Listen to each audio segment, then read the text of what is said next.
This is the basic law of life. And dear listeners, it is spiritual in its nature. If man failed to do everything in his power to protect his life, as a result of such neglect lost his life, then the destiny for which the soul came to earth would end there.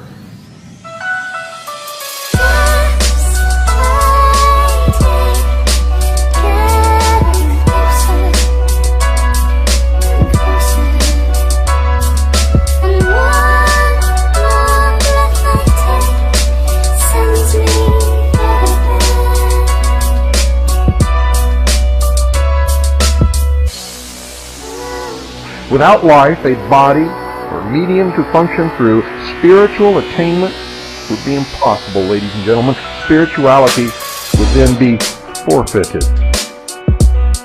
You see, if man's life was threatened without cause on his part, and he failed to do everything in his power to prevent death, he would then be guilty of three actual crimes. He would first of all permit the enemy to commit murder.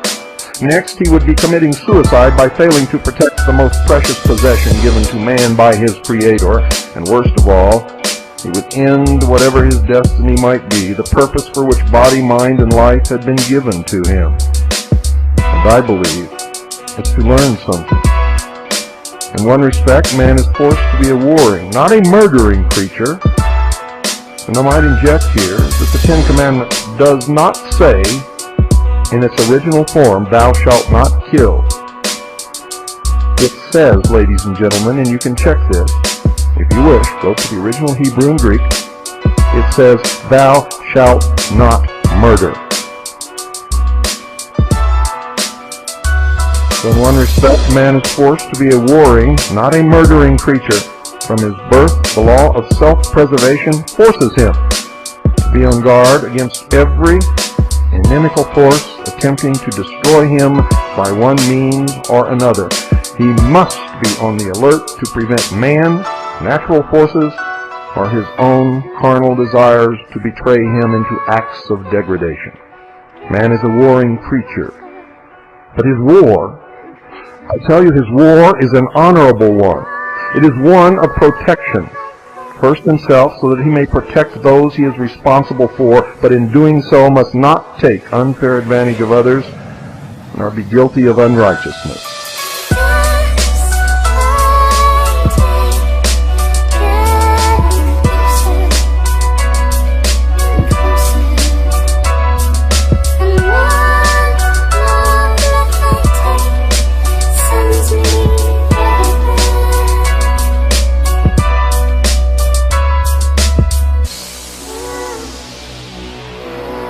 The nature of this was and is actually spiritual. It is the battle of righteousness against evil. It is a war biblically spoken of as taking place in heaven because it is waged within man's spiritual nature.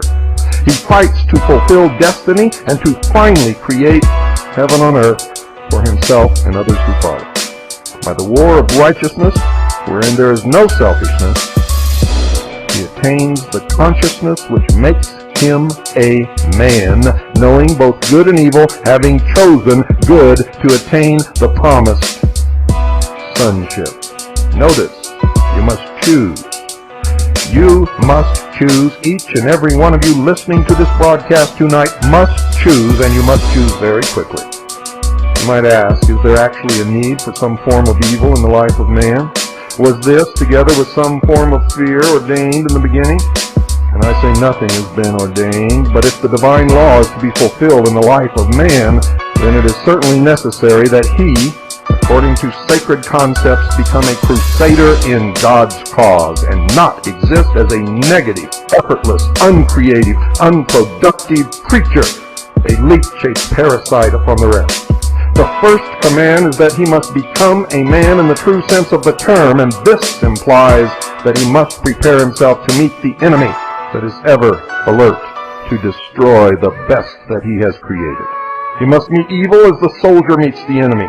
Doing this in the righteousness of his conscience neutralizes fear. Many of you call and ask me, Bill, aren't you afraid? My answer has always been and always will be no. No, no, and no.